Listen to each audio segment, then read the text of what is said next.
Radio Pendimi, edicioni I lajmeve.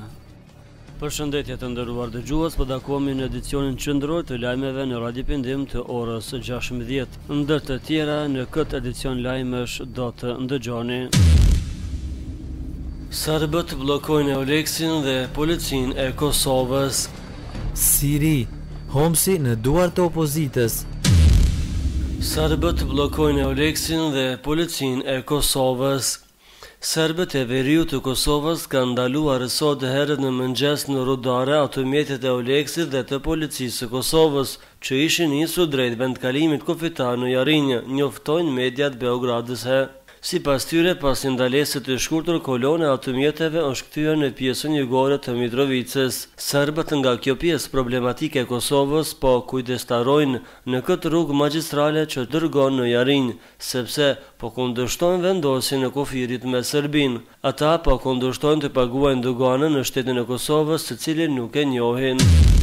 Ashton presion opozitës në Prishtinë. Baronesha Kristina Ashton, përveç takimeve me zyrtar institucional të njëjtën, do të takohet edhe me përfaqësues të opozitës, Isa Mustafën dhe Ramush Haradinajn, por jo edhe me Albin Kurtin. Burimet e Ekspresit thonë se shefja diplomacisë europiane synon ta bindë opozitën që të pranojë zgjidhjet e ofruara për veriun.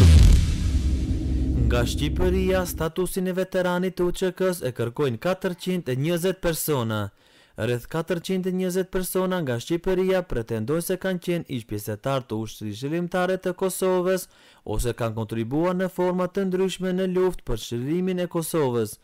Por në mesin aplikuesve ka edhe viktima të minave serbe të vendosura në kufi në vitet 1998-99, si dhe të tillë që kanë pësuar nga granatimet serbe.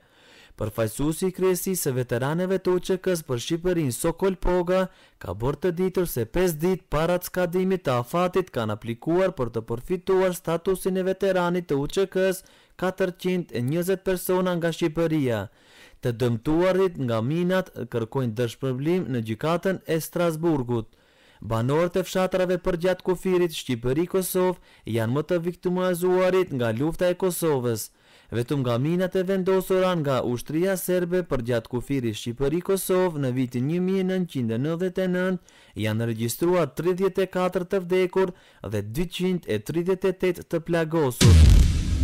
Dačić nuk I japim serbët e Kosovës për datën. Kryeministri I Serbisë Ivica Dačić ka paralajmëruar në prag të takimit të sotëm të kreut shtetëror serb me shefën e diplomacisë së Bashkimit Evropian në Bruksel, Kristina Ashton, se pas këtij takimi mund të jetë më e qartë nëse është e mundshme të gjendet zgjidhja për bashkësinë serbe në Kosovë dhe ka cekur se Serbia për hir të datës do të heqë dorë nga politika e vet dhe zgjidhja kompromise që ofron. Në intervistën për veçenja në Vosti, Dačić ka thënë se nuk mund të pranojmë asgjë që nuk e siguron funksionimin dhe ekzistencën e serbëve dhe të bashkësisë serbe në Kosovë. Prishtina po I hedh poshtë propozimet tona për bashkësinë e komunave serbe, por as ne nuk do të pranojmë asgjë nën këtë. Nuk pajtohemi që bashkësia serbe ekskluzivisht të fitojë të drejtën e organizimit të shfaqjeve folklorike dhe të botojë buletine. Do të insistojmë në autorizimet ekzekutive dhe këtë krejt qartë do të themi edhe zyrtarëve në Bruksel,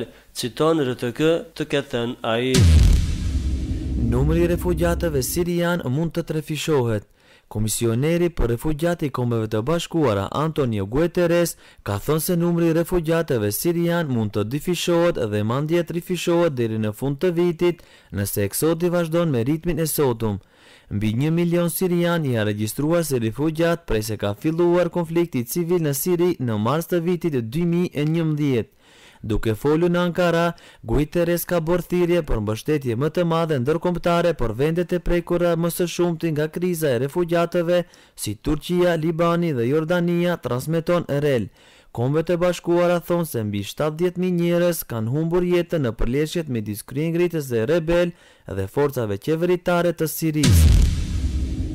Pritet takimi mes Fatah dhe Hamas. Zyrtarët e dy partive kryesore palestineze Fatah dhe Hamas do të takohen në prill nën patronazhin e lidershipit të Egjiptit për të ripërtrirë bisedimet e unitetit kombëtar, tha të dielen një zyrtar palestinez.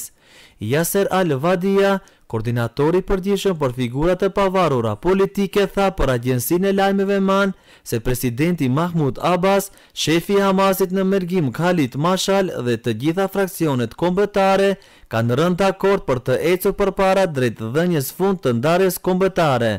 Al-Vadia vlerësoi rolin e Komisionit Qendror të Zgjedhjeve, i cili ka regjistruar votuesit në Gaza për herë të parë që nga viti 2005. Bisedimet e unitetit kanë ngecur pasi një seri takimesh në Kairo dështuan për të prodhuar ndonjë rezultat të dukshëm. Siri, Homsi në duart të opozitës.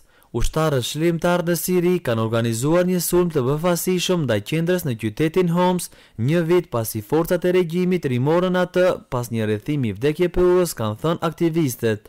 Sulmi erdhi pasi kryengrisit të pozicionuar në lindje të vendit, konkretisht në zonën e naftës, kanë krijuar komitete lokale fetare për të administruar zonën, duke përfshirë policinë, gjyqësorin dhe shërbimet emergjente.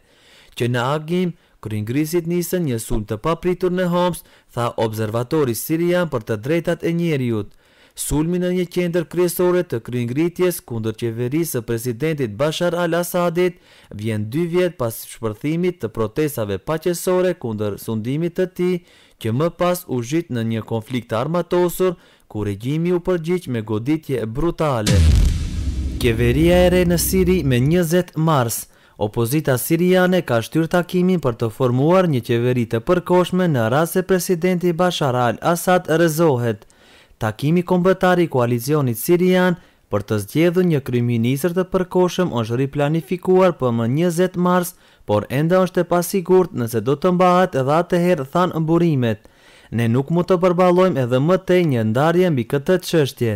Revolucioni nuk ka lindur kaotik dhe nuk mund të kryejmë këto procese në kaos, tha Kamal al-Labwani, një figurë veteran e opozitës i cili kaloi 9 vjet si i burgosur politik i Hafez Asadit. Labwani tha se koalicioni ishte i ndarë në 2 grupe, pasi disa preferojnë të presin për të parë nëse përpjekjet e ndërmjetësuesit të OKB-s Lakhdar Brahimi për të formuar një qeveri kalimitare do të kenë sukses. Parashikimi motit. Të nderuar dëgjues, këtë në fund sjellmi edhe të dhënat e Institutit Meteorologjik të Kosovës.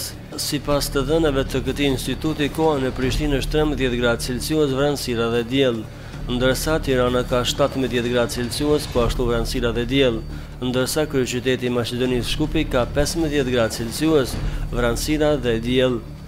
Të nderuar dëgjues, kjo ishte tëra përgatitur për edicionin e lajmeve të orës 16 në Radio Pendim. Deri takimit tonë të radhës, mirëmbëjtje.